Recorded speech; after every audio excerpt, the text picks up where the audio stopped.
Ooh, thank you. When you have a baby, you expect to feel joy. Your child, whom you hoped and planned for, joy. And I felt that when my baby was born. You expect to feel tired. And if you were the one who was pregnant, you weren't sleeping much before you had the baby, and certainly after, no one's sleeping. You are emotionally, physically, mentally exhausted. And I felt that. No one tells you about the anger. I was completely unprepared. Completely. I knew I'd be happy. I knew I'd be tired. No one, not one person, told me how much anger I could feel. And I was blindsided by it. I had zero patience after my baby was born. I felt annoyed and irritable much of the time, maybe most of the time. Those first few weeks especially. I was irritated at the house for being a mess. I was irritated at the dog for needing to be walked. Again, I was irritated even. And I hate to say this part out loud, but it is true. I was irritated when I heard my baby crying, which intellectually makes no sense because I got it, I understood, but I was annoyed that he was unable to sleep unless he was physically on my body, which meant that I was not sleeping. If you've had a baby recently, you know what I'm talking about. And if it's been a while, or if it's never been, use your imagination.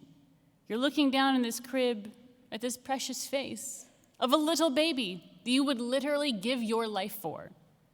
And all you can think is, for the love of God, why won't you sleep? Why? I just want to take a shower without needing to keep an ear out. I want to eat a full meal sitting down by myself. I want to sleep more than 3 hours in a stretch. I felt so much anger and frustration and resentment and irritation and then shame because of that. And then more anger at myself. In those early days especially, this happened a lot. I could not live like that. That much anger, being so irritated and annoyed and impatient and resentful. Something had to give. So, like a good little millennial, I took to the internet. And I found women who were mothers and psychologists. And they explained that it is really, really common for new mothers, new parents, to feel, well, rage. A Canadian study found that 1/3 of postpartum women experience intense anger. 1/3. And that's Canadian women. So for the rest of us, it's got to be what, like half? 2/3? But where does it come from? That's the real question here, I think. Where does all this anger come from? Do we just say, oh, it's hormones, and move on? Turns out no. The experts all agree that when you feel anger after a new baby enters a picture, whether you birthed the baby or not, if you're losing your temper more easily, if you're feeling irritable or impatient or restless, if you're dwelling on things that upset you and you can't let them go and then you feel guilty because of that and you think, gosh, I'm just a bad person, gosh, I'm an angry person. Turns out, you're not.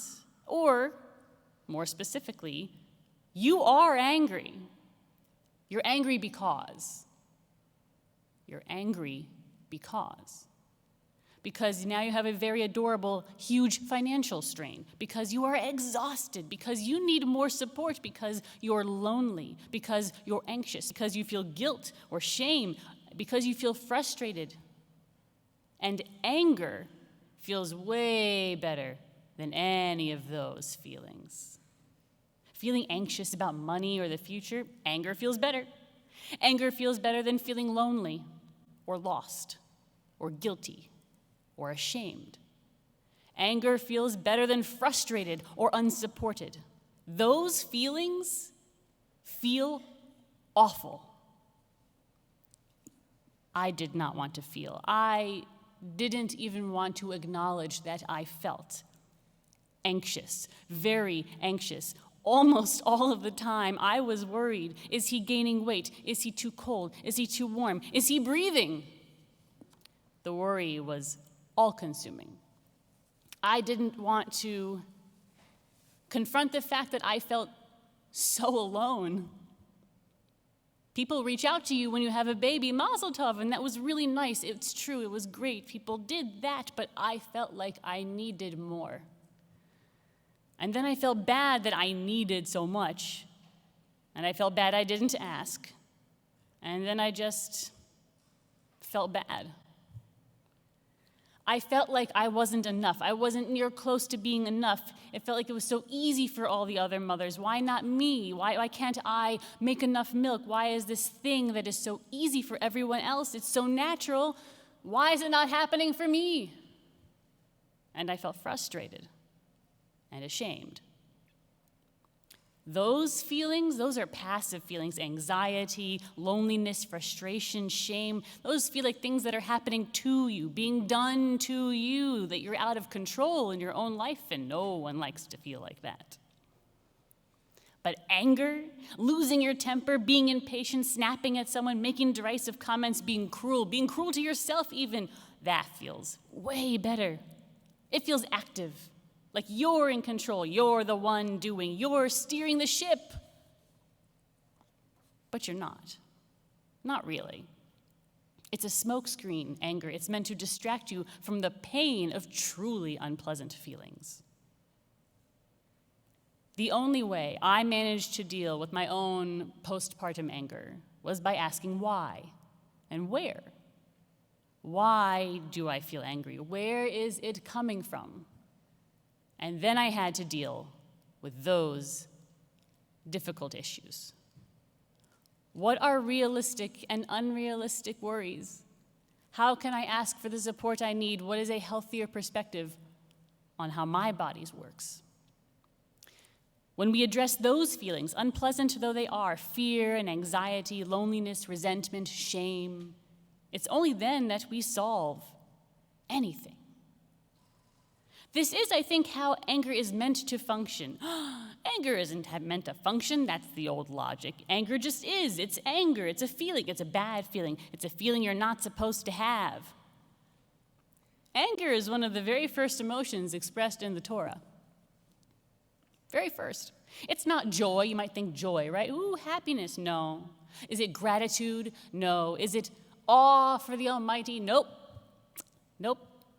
The very first emotions expressed in the Torah are jealousy and rage. Way back in Genesis, Adam and Eve have two sons, Cain and Abel. Abel brings the very best of his flock to be sacrifices for God, and God is ecstatic. Oh, the selfless man. Cain brings sacrifices too. They're sacrifices. God is unimpressed, actually won't accept them. And then, Cain grew very hot, and his face fell. He was consumed with jealousy, our sages explain. He was angry. I think he was a little sad too.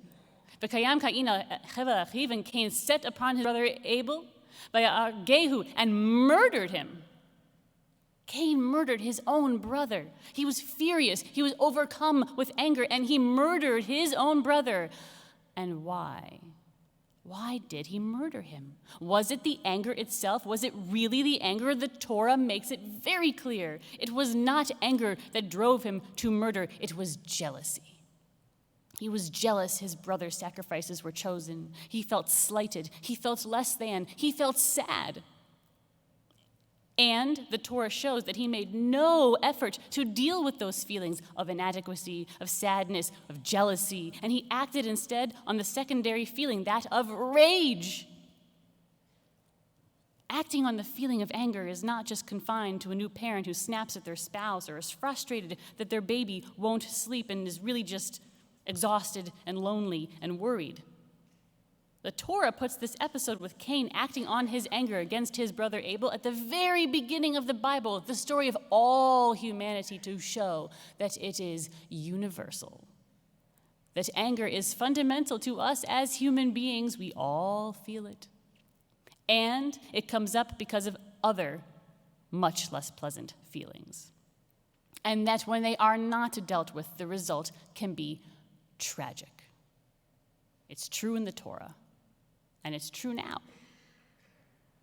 When I look around the world today, I see a frustrated place, a very irritated place, an angry place, a mean place sometimes. The world feels meaner to me now. People yelling at a barista at Starbucks for messing up their coffee. That's rude, and that's disproportionate. And frankly, it's almost innocuous compared to what is a real and measurable uptick in rage today, violence even. You're not flying the friendly skies so much anymore. YouTube is filled with videos of people attacking each other in airplanes. A man punched a flight attendant in the back of the head on a flight to California. This was last week. It's unreal. That level of rage is disproportionate to whatever set it off. And sometimes this kind of rage can be deadly. Paul Castro and his sons left an Astros game last year. He got into a conversation with a very angry man in the parking lot who followed them in his car for miles, swerving around pedestrians aggressively so he didn't lose them. Paul wanted to get his sons away to safety, made a U-turn, at which point the other man took out his gun and fired into Paul's car, killing his 17-year-old son, David. Deadly road rage incidents are double what they were pre-pandemic. Double. You can't tell me that we don't seem like an angrier, more rage-filled society now. So the obvious follow-up question, the one that is required, is our society angrier now?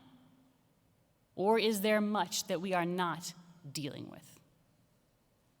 We know from the Torah that anger is fundamental. We are born with the capacity for it inside of us. And we know from the Torah and from our lives that anger is the result of something, another feeling. Anger is fire, but it is not wood. It needs fuel, and the fuel are the feelings not expressed and not reckoned with. Emotions not dealt with will find their way out, they say, because this everyone knows: when you hold the lid on a boiling pot, the pressure builds and it explodes. I think these days, we are all of us living under so much more pressure. We've been living with a deadly virus for more than 2 years. Economic uncertainty feels greater than ever. Social unrest is growing here and abroad. And for us Jews, anti-Semitic incidents hit a record high in 2021. But Jews don't need a headline to tell us that. We've lived under the threat of the sword since we became a nation thousands of years ago. But every time a synagogue is held hostage or shot up, we still flinch, and rightly so. That anxiety is ever present, maybe built in, some say, and it definitely builds up. But all of us, all people, all colors, creeds, races, religions, nationalities, ethnicities, there are so many unpleasant feelings that are bombarding us all the time. And I think it's more so now than before. We all have so much more to be anxious about, so much uncertainty, so much fear, so much sadness, so much grief. And none of those feelings feel good. So we avoid them. And it means that they can remain in that secondary stage of anger and can morph into rage. And we find ourselves yelling at our kids or honking at someone in traffic or reaming out a cashier, and sometimes much worse. And that's not productive, it's not right, it's not healthy for us to be seething with unacknowledged feelings and thus rage. We must open the lid off the pot of all of our roiling feelings, all those emotions we don't want to confront, because we don't want to admit that we're sad, or scared, or lonely, or anxious. But we must to exercise them, lest they remain as anger. And to be clear, there is good anger. Good anger is a thing. It's real, and it's good, and it's powerful, and it's necessary. 22-year-old Iranian Mahsa Amini was in Tehran when she was detained by the so-called morality police for wearing her hijab improperly. Hours after being in police custody, she was in a coma after witnesses say she was beaten in the head. 2 days later, she died. Now, Iran is not a country that tolerates dissent. And when there are protests, they're usually confined to just a few cities, some small areas, often because of economic grievances. But now, literally right now, this is happening in Iran. The protests are widespread. 50 cities across the country. Women are taking their headscarves off in the streets, saying that it is their right, how and if they cover their hair, and they, not the government and its goon squad, can police their bodies. The people of Iran, especially the women of Iran, are furious, and rightly so, and that anger burns so it may clear a path to greater freedom for all. A human rights worker in Iran said, "There is no going back. The police can pretend this never happened, but it did happen. Women took off their headscarves, walked down the street, and the debate has moved forward." That is good anger. And anger is not evil. Feeling angry does not make you bad. If that was true, would God get angry? When the children of Israel, newly freed from Egyptian slavery by God, build and worship the golden calf, a literal idol, God is furious and says to Moses, "V'atah nichali, now let me be, v'yichar pi bachem v'chalem, that my anger may blaze forth against the children of Israel, that I may destroy them," God says. If God can get angry, you can too. After all, you're made b'tselem Elohim, in the image of God. So there's no shame in anger. But you'll notice that I'm standing here and you're sitting there. So clearly there was no smiting to be had that day. The day God roared at Moses, "Stand aside so I may smite them." Moses talked God off the ledge with reminders that all that God had done, all God deserved recognition of and appreciation for. And God let God's self be talked off the ledge. And that takes strength. And thus acknowledged, the divine anger cooled.